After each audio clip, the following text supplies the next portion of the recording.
ဆိုလို့လေမရေးတာကြာပြီဆိုတော့ဒီနေ့ပြန်ပြီးတော့စိတ်ကူးပေါက်ရင်လည်းပေါ့ပြန်ရေးကြည့်တော့ဘာတွေ့ရလဲဆိုတော့မရေးတာကတော်တော်ကိုကြာပြီ5 လမကတော့ဘူးပေါ့အဲ့တော့ပြန်ရေးကြည့်တဲ့အချိန်ကျတော့လက်ကတော်တော်ကြီးကိုမလိုက်နိုင်တာတွေ့ရတယ်အမားကြီးလည်းအများကြီးပဲတွေ့ရတယ်စလုံးတွေလည်းမမှန်တော့ဘူးပေါ့ဒါပေမဲ့လည်းစိတ်ကူးကရှိနေတော့လည်းပြန်ပြီးရေးကြည့်တာပေါ့ဒီကရှေ့လျှောက်တော့ဆိုလို့လက်ရေးလေးနည်းနည်းပြန်ပြီးလေ့ကျင့်ရမယ်ဒါဂီတာဘတ်ဆိုရဲဒီလက်ရေးဆိုတဲ့အမျိုးအလေးဘယ်လိုလဲဆိုတော့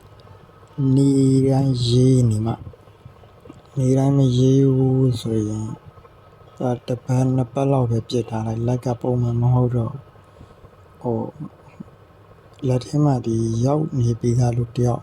နှစ်ကို10နှစ်ချီပြီးတော့လေ့ကျင့်ထားတဲ့လူတွေဆိုရင်တော့ဒါမပြောလို့ပေါ့ကျွန်တော်တို့လိုဒီအညာတရလေးတွေကျတော့နေတိုင်းလေ့ကျင့်နေဘူးလို့ပါဘောနော်